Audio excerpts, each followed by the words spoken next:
players from Team Hydra and Jason Florent. Wait, why'd you get into a spout on Twitter about that? What happened? Because I gave a shout out to Sultans for being half of the top 8, and then Deach was like, well, you didn't mention that Hydra was 3 of the top 8, and I was like, I didn't know that Pedro and Angel Electronic were on Team Hydra. And then I went to Deach's profile, and it doesn't say anywhere on there that he's on Team Hydra. Well, it says that he's like for San FEC Esports. Yeah, and I was like, that's not Hydra. That's a totally different team. He's been on Hydra for a while now. We definitely knew that though. But we talked yesterday. Never seen Pedro from a hole in the wall. Have not seen Pedro yet. But the one thing that's super interesting to me is in a complete sham scripted twist of luck, none of the Sultans players are playing each other in the top 8. That's crazy too, considering there's 4. So it is wow. It is Sultans v Hydra, Sultans v Hydra, Sultans v Hydra, Sultan v Jason Florent. It's Jason Florent against the world, apparently. Yeah, the one or Jason Florent versus Brazil. Yeah, not the world. So Jason Florent brought a pretty standard lineup. He was actually, I think, the only TLC player and the only Demacia ASOL player in top 8.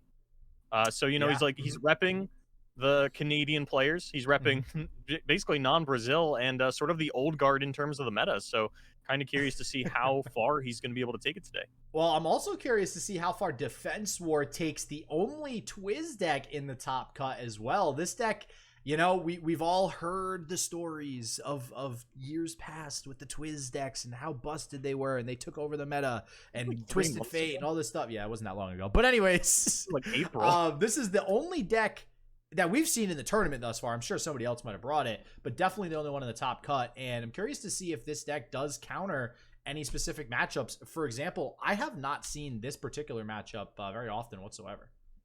No, I haven't seen it versus Deep. I know that TF Fizz was doing some really good things versus Thresh Nasus before they went back to the more aggressive builds. Like, I'm not sure how things are playing out for them now that Merciless Hunter exists, and I would imagine that does really solidify it in Thresh Nasus's favor, especially since they've gone more and more aggressive as time has gone on. But as far as Deep goes, we're not seeing like Withering Whales coming out of Deach here. In terms of removal, it's just Vile Feast and Bone Skewer, which, is a little bit good because we don't have like Vengeances or Ruinations that are going to clog up our hand. But for the most part, Defenswar is just going to be able to sit back with these ballistic bots and do whatever he wants. And Deach still has not been able to find any copies of Devour of the Depths, which even if you find one, you probably have to hold on to that for Twisted Fate. And we have a stress testing in hand to unfleeting all of the current fleeting cards in hand if we want, which honestly might not be a bad decision considering we have Mind Meld and the ability to go very wide with elusives basically by next turn. The next attack turn, we might be able to actually attack for lethal here. Yeah, I'm kind of curious about how Defenswar wants to play this because we are playing 2 copies of the Mind Melt. So if we lose this one to fleeting, it's not that big of a deal. But we also don't have any discard cards in order to actually get down the stress testing for the draw effect. So, maybe, how often do we see stress testing get cast? I think I've seen it once in the like 200 games we had to cast TFS. Yeah, it doesn't happen often, but it is useful, right? And it's probably less useful now now that the pick a card was nerfed, right? Because before you'd have 3 fleeting cards, now you only have 2. So it's a little bit worse in that sense. But still, this is probably the max value you'll get out of that if you actually are casting it. And there it is. Yeah, we are going to unfleeting, quote unquote, the hand. That is also going to level Fizz actually pre-attack token, so we're going to be able to get a Nexus Strike out, it looks like. So we're already pushing through a ton of damage here, Boulevard. This is bad for Deach. It's certainly not the ideal situation. You do have the Abyssal Eyes that can come down as blockers here. It's not sort of the first way that you want to play these, but I think that if Fizz connects, that is actually a lot of damage that is going to get pushed at you later on through your Dreg Dredgers and those actually starting to play against you. But we do pick up Devour of the Depths, but can't get it down this turn.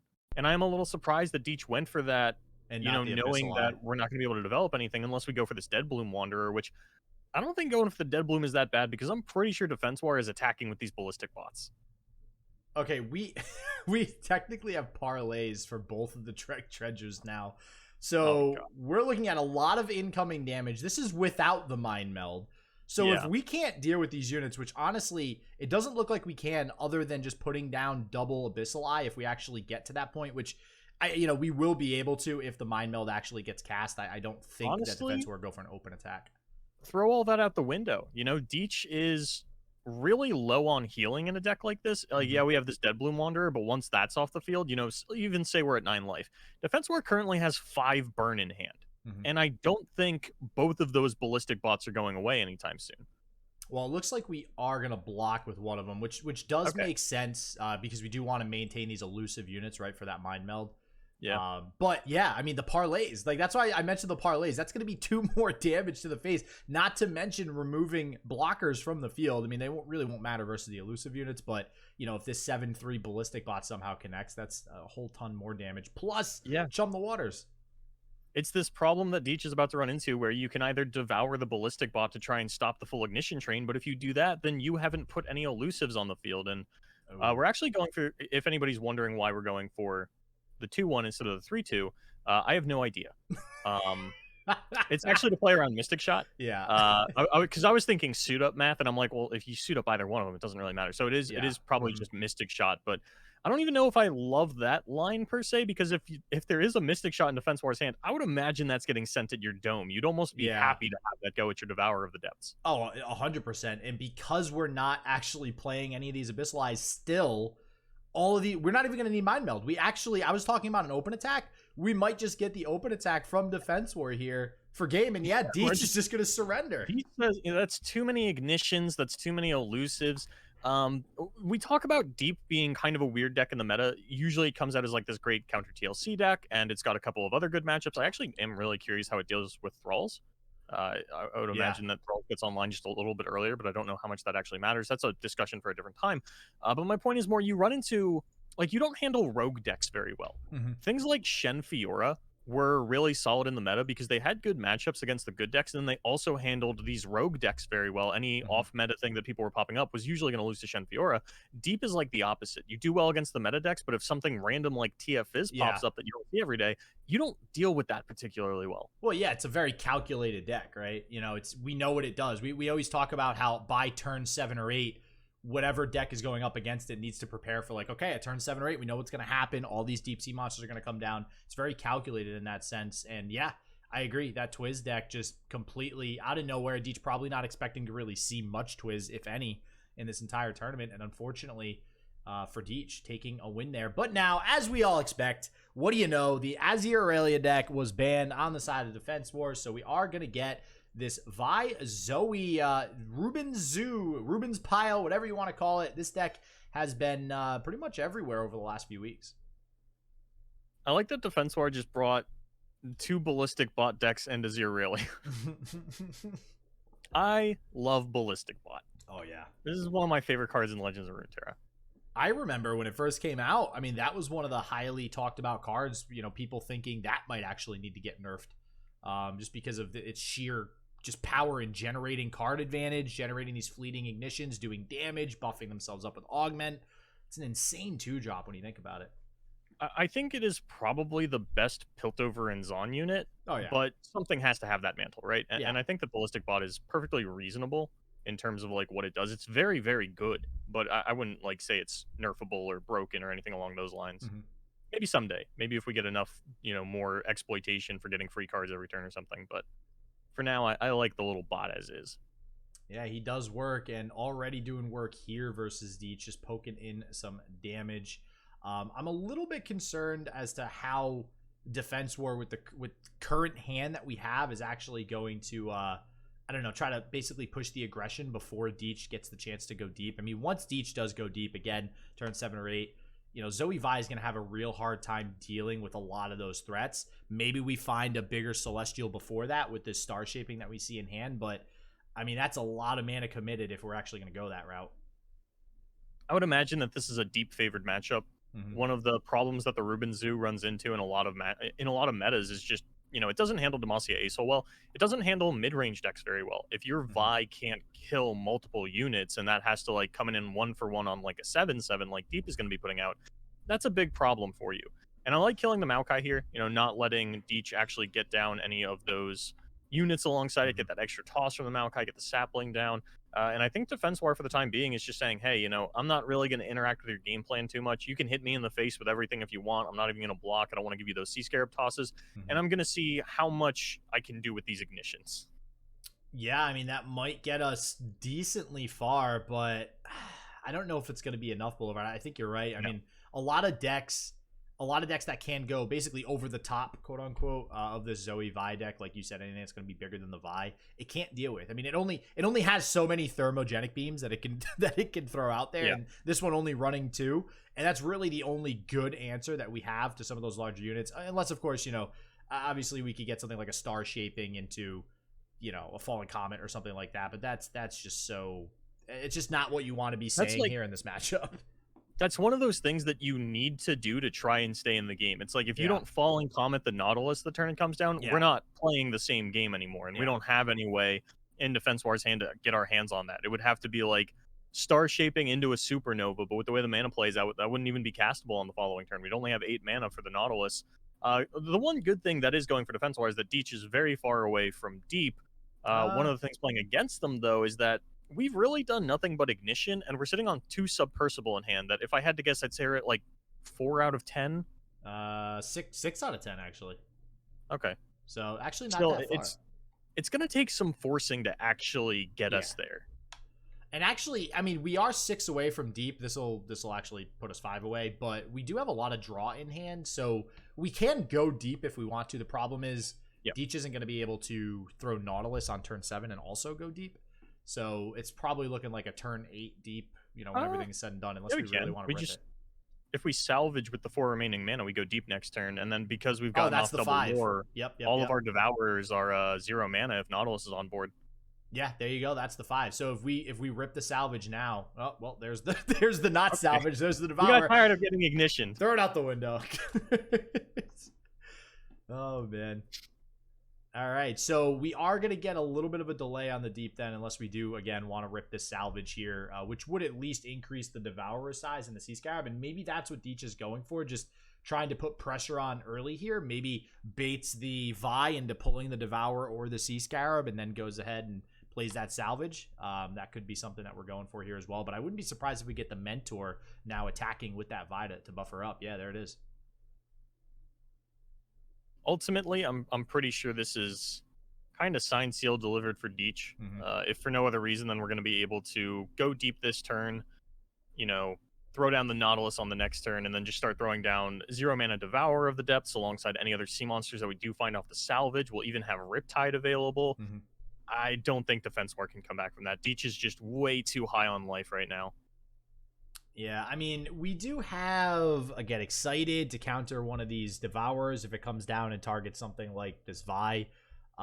We even have gems to heal up the Vi too. So I think we're pretty safe with our Vi that's on board. I think she's going to be sticking around for a while. She might even be able to level up at some point. But yeah, it's just Vi can only do so much. Like, she can really only trade with 1 unit once everything goes deep. And that feels really bad.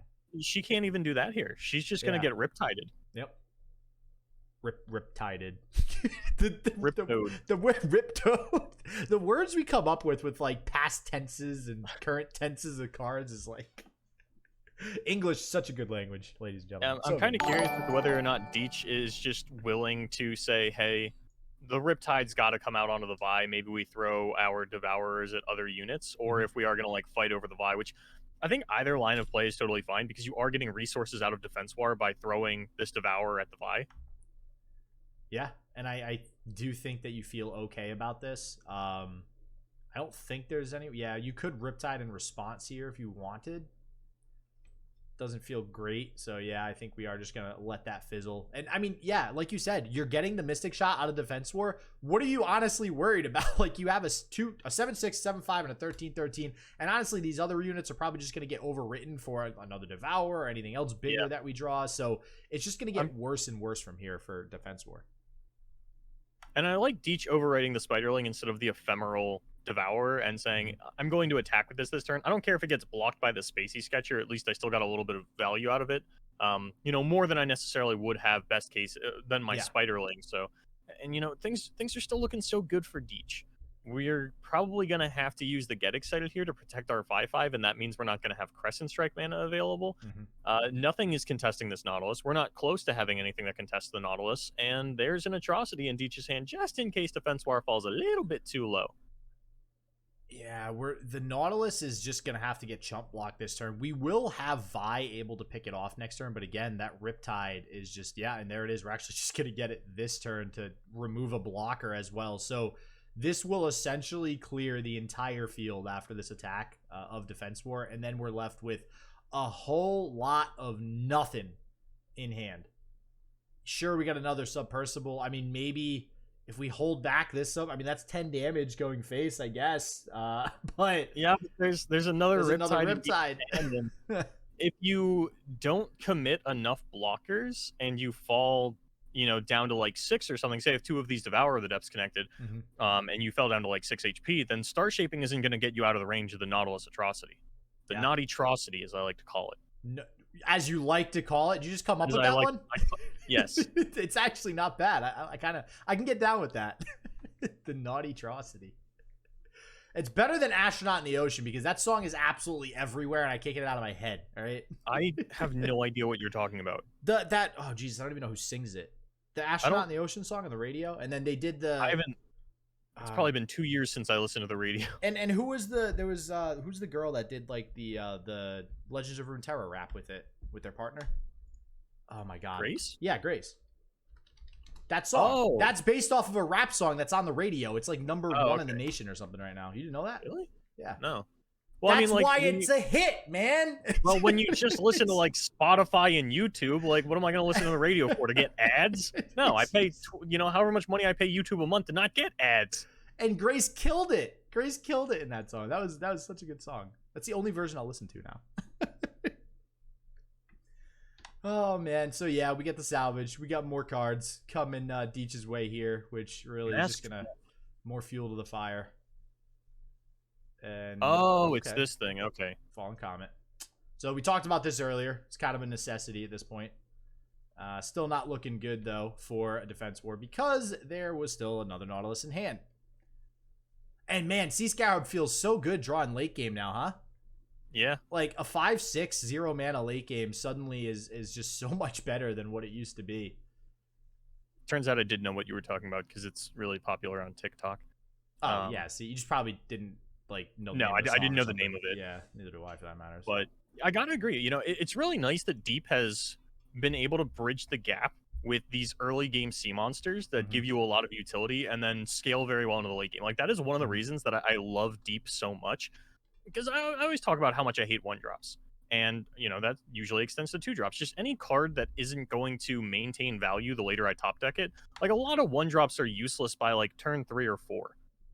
So, like, having a 2-drop that I don't mind top decking on turn 10, that's exactly what I want to be playing. You're such a typical control player.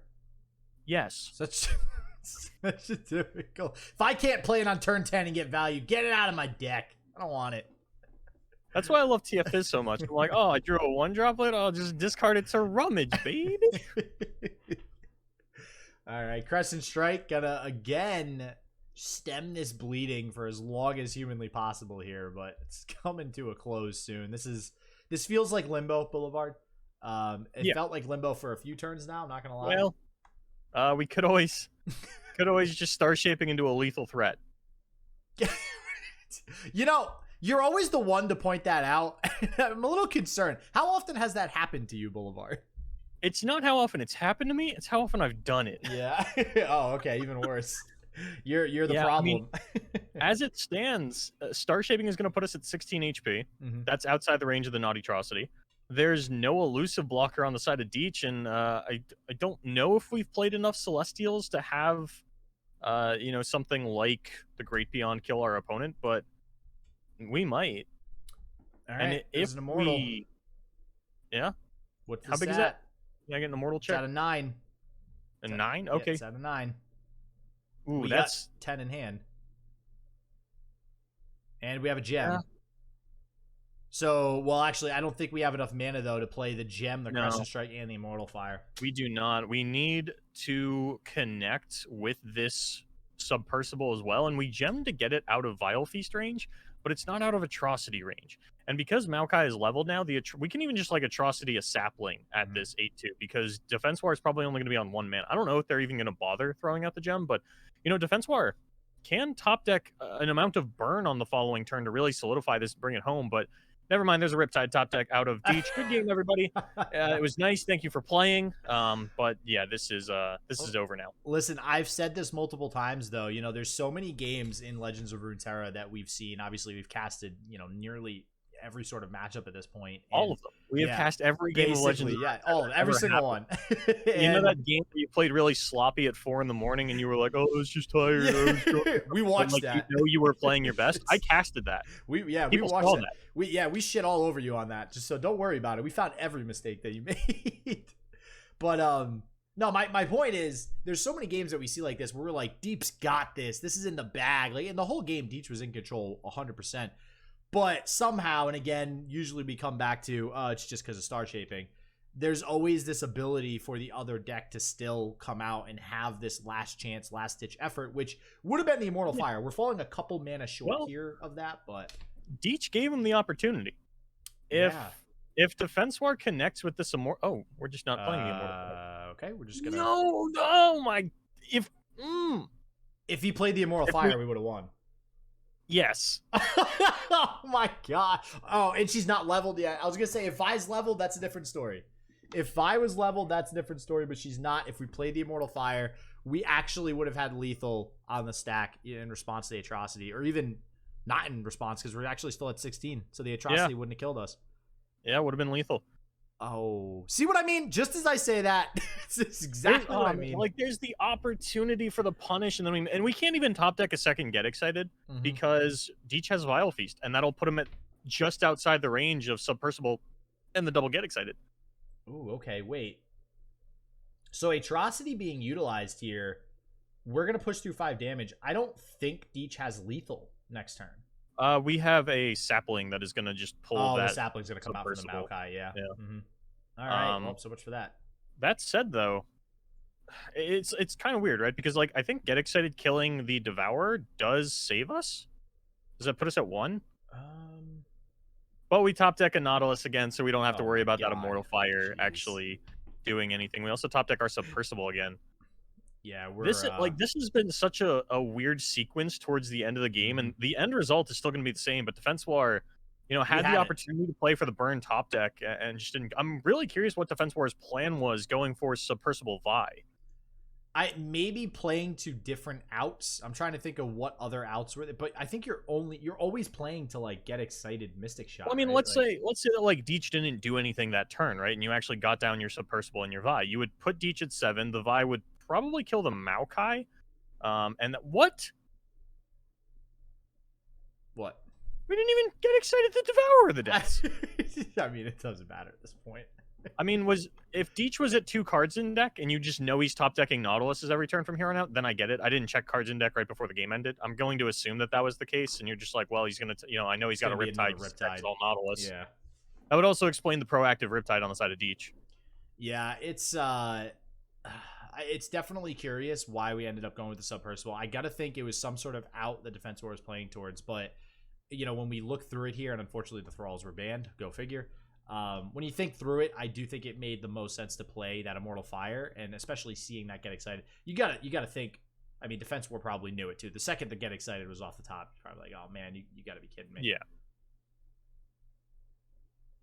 All right. Well, we're gonna get a game 3. 3. That's what I said. Right. Yep. Yeah. I said that. Cooked your head a little bit too long, huh? Forgot how to do math again. Oh man, dude, I'm still hot. On this cast before. Every time we had a math problem, I'd say, who's really just insanely cracked at mathematics? So good. JDoza. So good. My favorite topic in high school. So good. So good. All right. You know who's really good at math? Timo. Loves doing some math with the shrooms in the deck. I know you love that. Timo, I don't really consider counting by 5s to be good. Hey, no, when you start getting multiply by 2. When you start getting into the statistics of like how likely is it to draw this many shrooms Timo on the top card. About that. That's why Timo doesn't need you to have like 15 shrooms left in deck to level. He just needs there doing 15 there in there at some point. He doesn't care what you're drawing or statistics or anything. He's a simple Yordle. who does simple math like 0 plus 5 is 5. And 20 to 0 is 0, and I win. Yeah. 15 times 2 is 30. Easy. All right. Well, there is the Zoe on the side of Defenswar to kind of shut down this Teemo for the time being, and vice versa, I guess, depending on how you look at it. But both players actually have the removal to deal with both champions on either side. So we'll see how this actually plays out. I imagine Deach probably waiting until Static Shock mana is available to really get some good value out of that. Or we're just going to offer up the trade here. Yeah, I think this loses out to Mystic Shot if we go for like a super greedy, I'm going to Troll Chant to save my Teemo and then also reduce the attack of the Mountain Goat.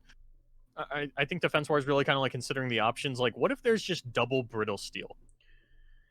Yeah, that's definitely going to feel bad. I think, and then, yeah, Troll Chant. Probably just Brittle Steel. Troll Chant, if we get like Mystic Shot on the Teemo, the Troll Chant blows that out. Yeah, I'm kind of curious whether or not Deach is willing. I don't think Deach is willing to just hit OK to ensure that the Teemo gets to go through. And I don't think we ever want to like Troll Chant our Teemo and reduce the attack of the Goat. Unless it gets Mystic Shotted. Yeah, but even then, like, Mystic Shot is going to take out your Puffcat Peddler if you like have to proactively Troll Chant.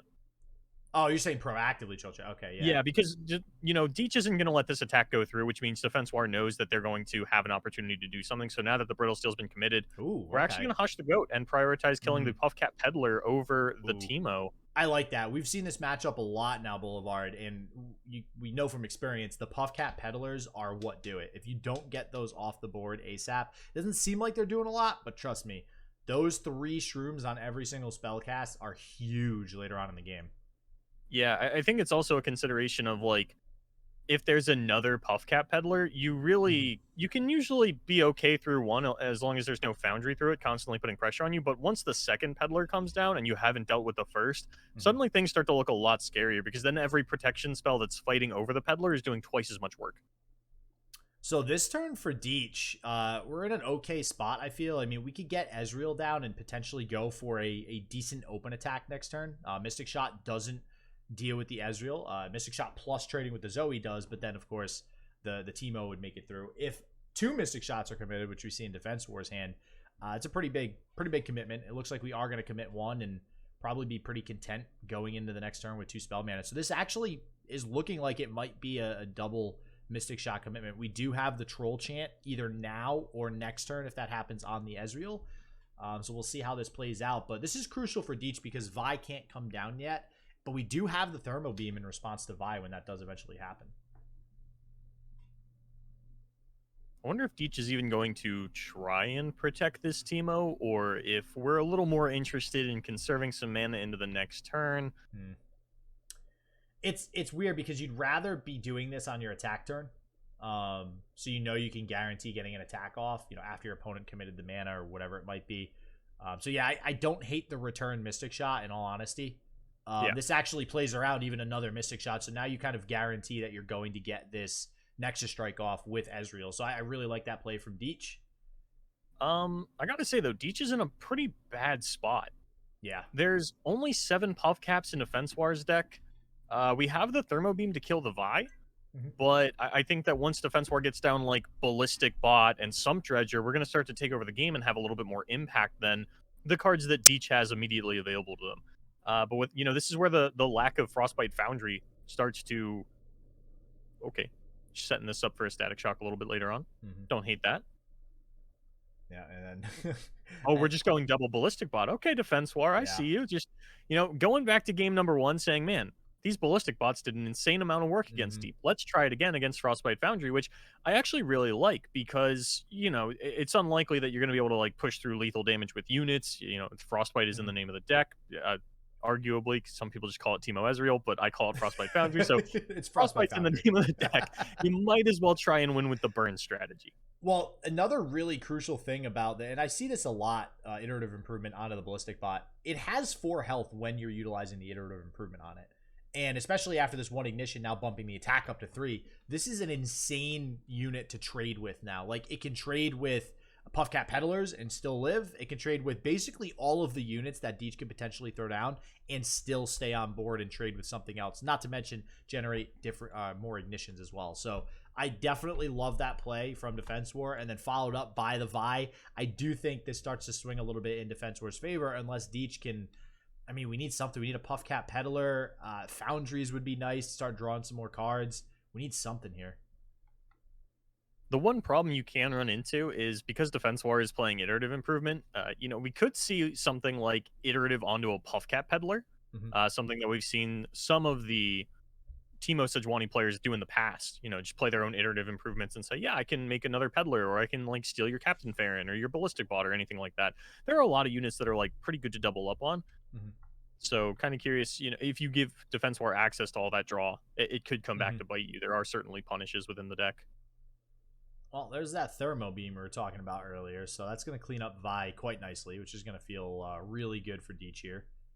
Just going to let that 1 damage through. No reason to risk putting Ezreal down to 2. It would have actually been killed by that Mystic Shot that we see there in hand. We probably want to trade that Ice Veil with something a little bit bigger instead of that Ballistic Bot. So, and this many Mystic Shots being generated off Ezreal, I mean, that might be able to help Deach swing this game in their favor alone. I mean, this is the second one here. It could pick off the 4-1 if we don't want to rely on that Static Shock at some point. We could continue to put down this 4-4 a little bit more as well, put it within another Mystic Shot range. We could even go face, but we do have Hexcore Foundry in hand, which is probably the biggest piece of this puzzle here that Deach was looking for. Foundry is huge for Deach. It used to be when we played Teemo Sejuani, you kind of needed Foundry, you needed Puffcap generators. All these things kind of had to come together for it to work out. And then as the meta evolved, we realized, hey, Sejuani isn't really winning as many matchups as we needed to. Let's go Ezreal. And then you find yourself in situations like this, where Ezreal plus Foundry is about as effective as Ezreal or as Foundry plus Puffcaps. Where, I'm just drawing more and more Frostbite effects. I'm throwing out an extra 2 damage every turn because I'm drawing additional cards. And at the moment, Defenswar now has a way to deal with it, getting that Thermogenic Beam off the Guiding Touch, but even that's going to be a pretty big mana commitment, and if you try to go for like exact seize onto this Ezreal, you're going to end up losing to the Troll Chant. Yeah, and here we go. We're starting the targeting train here for Ezreal. Going to start putting some damage to the face of Defenswar. Even after that Star Shaping, we get another Mystic Shot off the top here. I mean, let's see. How do we get... We basically want to get a Thermo Beam at 6 if possible. Yeah. Just to play around that Troll Chant, and looks like we're not going to go for that this turn. We're going to start with the Fangs first. This is a kind of a tough one. Moon Silver is just kind of like a generically good card. But, Charger's kind of useless, but Equinox usually is really good versus this deck, but when you're just staring down an Ice Veil Archer and an Ezreal and saying this Ezreal is the thing that's going to kill me, yeah, maybe you don't think to grab the Equinox, and then Deach immediately slamming down a Puffcat Peddler and saying, hey, you should have grabbed the Equinox. Yeah, Puffcat Peddler is such a good top deck now with the Ezreal leveled up, with the Hexcore Foundry. I don't see any reason why we don't get Mystic Shot here, plus Hexcore Foundry going into next turn. This is looking like it's getting pretty good for Deach now. And all right, yeah, this is going to be the Troll Chant blowing this out. This is why I said 6. I don't know why Defenswar went for this. Oh, wow. I mean, okay, we do have another Mystic Shot in hand. But and actually this does prevent the Hexcore Foundry from being played. So it's not as bad as it could have been for Defenswar. I'm sure Defenswar takes great comfort in that. It's not as bad as it could have been. Could have been worse, man. Could have been worse. Yeah, there it is. Ezreal is going to die. No other targeting cards, fortunately, for Defenswar in the hand of Deach. So now I think, how many, what do we got? 11 Puffcaps. Yeah, now it's back in Defenswar's favor here. We got this Great Beyond that's looking to come down next turn on the attack token. Things are looking pretty good now. I feel like that's actually not when you want it to come down, because Deach does have that Ice Veil Archer that's going to slip things through, and because we also have this Hexcore Foundry, the Puffcaps are going to start to really ramp up from here on out, and it's going to be a couple of turns before Defenswar can push through even one Great Beyond attack, and that's just going to keep us further and further away from lethal. But, these Fangs, they are a problem. You don't really want to be blocking these with the Puffcat Peddler, and I would imagine a second Veteran Investigator is going to come down, if for no other reason than so we have blockers for the Fangs to get them off the field. You know how many times I look at Icevale and I look at Great Beyond and I'm like, why? Like, I know it doesn't go in the stack, but every time I've literally made that mistake so many times, even in game as well. Not actually proccing that spell shield there. Ooh, Chump Lump's a perfect top deck, I feel. Yeah, Chump Wump's going to feel pretty good here. We are going to get the Equinox, though, so not going to be able to pair that with the Puffcap Peddler. We do have some Frostbite for some survivability here. I mean, this will give us some pretty good trades onto, you know, the Sump Dredger or either of the Fangs here. But, yeah, that Equinox is pretty big. I would imagine we Harsh Winds the Fangs. And that is really big for Deach. Yeah, there's that Icevale you're talking about. I also want to give an update on the other side of the bracket. Like to put in a formal apology to Team Sultans, as things aren't looking good for Defenswar, and Pedro and Angel Electronic of Team Hydra have moved on to the top four. Oh, man. Taking out Real Key and Ian Aguera. Look what you did, Boulevard.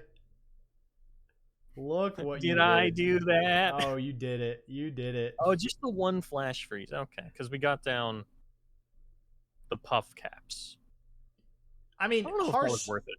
Keeping it's definitely questionable, but I feel like keeping Harsh Winds is always it's never a bad decision because it essentially just gives you +1 turn, which we know in this deck anyways.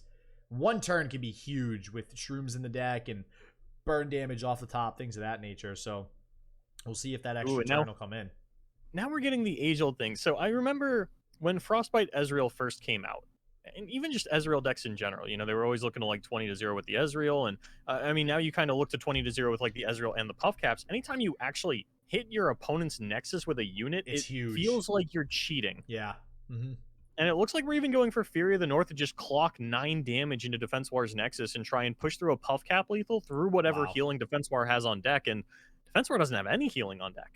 No, we have a Hush. It prevents a little bit of damage. It's going to feel good. But 6 damage, like you said, it feels like cheating right now. 6 damage coming in is insanely good. That's illegal. For Deach. How many? All right, we got... And there's 17 Puff Caps. We're going to get 10 more shuffled. 27. Yeah, this is looking really good for Deach all of a sudden, especially with this Harsh Winds. Like I said, next turn, the Harsh Winds will almost certainly allow us to live at least 1 more turn. And that's really all we're going to need, I think, at this point. There's no reason we don't draw 4 shrooms over the next, 3 or 4 draws. Yeah. Well, we still need something to pop that spell shield. Mm-hmm. Well, we got 2 draws. All I'm saying is that if you would Harsh Winds to the Fangs, Defensward would be at 1 right now. Oh, we top deck Ezreal. Yeah, that's just lethal. Oh! As well as 3 shrooms. Okay. Oh, we top deck the Star Shaping and not quite enough shrooms to die. Wow. I don't think it matters. Anything that we grab here, like we don't still have the. I was like, wait, do we still have the Moon Silver? Because we still have Moon Silver. I think we just win, but that is not the case. We cannot get down the Great Beyond this turn. Of course, Immortal Fire would have been vulnerable to some freezing. I think you just take this. Yeah, you just take this to the Dome, and then you play Ezreal, and you're golden. Well, Ezreal's going to get Thermoed immediately. Yeah, but you can play both spells in response. Yeah, that's only 4 damage. And we got 2 draws coming up with 24 Puff Caps. I'll take those odds. I will take those odds, Boulevard. We might just wait until next turn to play the Ezreal so that we have a few more cards that we can fire off in response in case the Ezreal does die. Possibly. But then you open yourself up to a Hush as soon as the Ezreal is played. It's kind of tricky. Yeah, how many Hushes have we actually seen get played so far? 1? Was it just that one? I think it was just the one onto the Mountain Goat early on to take out a Puff Cap Peddler. And we have... Is there the full 3? Yeah. So usually you see 3 in the Reuben pile. This is usually used as a counter to Thresh Nasus.